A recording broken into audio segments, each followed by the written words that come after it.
शेख शाहजहां को 55 दिन के बाद एक सेफ हाउस में रखकर पूरी तरह से संरक्षण देकर आखिरकार ममता जी ने कलकत्ता हाईकोर्ट के फटकार लगाने के बाद और इतने प्रयास और इतनी कोशिशों के बाद अब उस गुंडे और मुजरिम को आखिरकार एक मांडावली के तहत, एक समझौते के तहत झूठ मूठ उसको अपने ही पुलिस से गिरफ्तार कराया है ताकि उसको ईडी और सीबीआई के संगीन इल्ज़ामों से बचाया जा सके।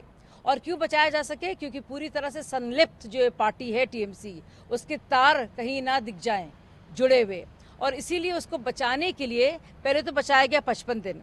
अब जो गिरफ्तारी का जो वारंट आया है, इसमें आप देखिए कि महिलाओं के खिलाफ कोई भी मामला, चाहे वो बदमाशी का हो, बदसलूकी का हो, बलात्कार का हो या ज़मीन झपटने का हो, कोई भी मामले का जिक्र नहीं है। ये जानबूझ के हो रहा है। ममता जी की मजबूरी है इन गुंडों को अपने साथ रखना और उनको बचाव करना। और हाव आप देखिए, लग रहा है कि शाहजहां बिल्कुल शहंशाह की तरह चल रहे हैं। लग रहा है कि पुलिस उनके इशारों पर नाच रही है। ऐसी क्या मजबूरी है ममता बनर्जी की? शर्म आती है मुझे कि ममता बनर्जी जो हैं एक महिला हैं और उनकी जो सांसद हैं महबूबा मोइत्रा, सागरिका घोष, सुष्मिता जी, क्या कहेंगी इसके बारे में? ये इतनी शर्मसार करती है घटना।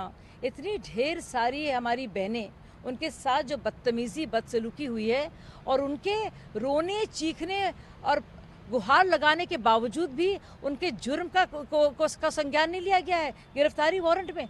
ये कैसा न्याय है? देखिए, कलकत्ता हाईकोर्ट ने बाकायदा कहा है कि ये शख्स सहानुभूति का पात्र नहीं है, जल्द से जल्द उसकी गिरफ्तारी होनी चाहिए।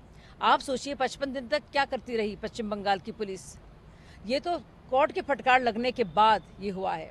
और लगातार जो महिलाएं हैं बताती रही, अपनी कहानी बताती रही, गिड़गिड़ाती रही और आंदोलन करती रही, तब भी एक जून ही रहेंगी ममता बनर्जी के कान में। आखिर मामला क्या है? क्यों बचाना चाह रही हैं इस आरोपी को? वो मुझे होता है वो महिलाएं जो हैं इतनी यातना और पीड़ा सहने के बाद और इस गुहार जो लगाती रही हैं कि किसी तरह से वो बदमाश जो उन्हें परेशान कर रहा था और उसके करीबी, कि आखिरकार उसकी गिरफ्तारी हुई।